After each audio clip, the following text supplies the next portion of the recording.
काजू number 8 season 2 episode number 10 के साथ काजू नंबर 8 का फिनाले स्टार्ट हो चुका है। इसी के साथ जो अपनी शिनोमी है उसको उसका सूट मिल चुका है, जिसके की हेल्प से वो फ्लाई कर सकती है। वो जो सेम सूट स्लैश वेपन था वो उसकी माँ का था। सो बिकॉज ऑफ दैट जो इमोशनल अटैचमेंट उस सूट के साथ है वो तो नेक्स्ट लेवल है। एंड साथ ही साथ जो अपना शिनोमी है उसको एक न्यू सूट मिल चुका है, यानी जो काजू नंबर 10 है उसका ही नंबर वेपन सूट मिल चुका है, जिसका यूज बहुत ज्यादा अच्छे से करता है। एंड साथ ही साथ जो काजू नंबर 10 एंड शिनोमी की केमिस्ट्री थी वो तो बहुत ज्यादा अच्छी थी। लेकिन भैया मुझे इस एपिसोड के साथ एक ही कंप्लेंट है, एक्चुअली वो स्टोरी के साथ ही है कि भैया मतलब एपिसोड के स्टार्ट के अंदर काफा का जो कोवर्कर है उसकी बेटी की शादी हो रही होती है। एंड उस शादी के अंदर ही जो काजू है वो उन पर अटैक कर देते हैं। काफका के जो कोवर्कर की बेटी है उसको काजू खाने वाला होता है। एंड उस वक्त जो कोवर्कर है वो खुद का हाथ काट के मतलब खून दिखा के काजू का ध्यान खुद की ओर ला रहा था फॉर सेविंग हिज डॉटर। लेकिन जो काजू है उसको इग्नोर करके उसकी बेटी को खाने जाता है। लेकिन उस टाइम जो नारू में वो आके जो काफका की कोवर्कर की बेटी है उसको बचा लेता है। एंड इस पॉइंट पे मुझे बहुत बड़ा डिसअपॉइंटमेंट मिला, मतलब कि भैया यार मरने देते।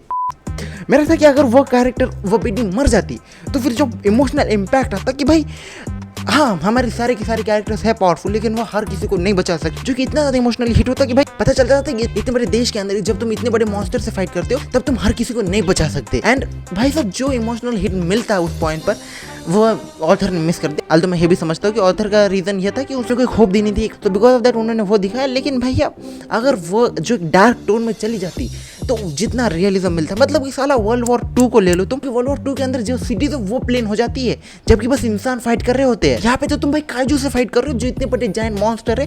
भाई उस टाइम पे तो तुम्हारी जो देश है वो आधा खत्म हो जाना चाहिए। अल तो मैं समझता हूँ कि कैजुअलिटीज हुई होंगी लेकिन वो हमें दिखाई नहीं गई। अल तो उसके अलावा आपने को इसके अंदर स्ट्रेटेजिक चीजें भी देखने को मिलती है। फॉर एग्जाम्पल जो काफका उस as a trump card secretly छुपा के रखा है, जब काजू नंबर 9 उन सब पर अटैक करे तब काफका उसकी फुल कंडीशन में काजू नंबर 9 के साथ फाइट कर सके। सर जो शिनोमी है वो बैटल के अंदर जैसे ही आती है तब वो काजू को हरा देती है, लेकिन उसके बाद उसको जो बैकअप है उसको हेल्प करता है। शिनोमी उस एक सीन के अंदर कंप्लीटली इनविंसिबल नहीं दिखाई गई। जो मीना की गन अपने को देखने को मिलती है वो के अंदर देखने को मिलती है, जो कि मुझे थोड़ा ऑफ लगा। तो मैं इस चीज पे उतना ज्यादा कंप्लेंट नहीं करूंगा कि ये एपिसोड अगर तुमने देखा है तो फिर ये एपिसोड तुम्हें कैसा लगा कमेंट्स के अंदर जरूर बताना। बाकी मिलता है अगली शॉट के अंदर वीडियो के अंदर।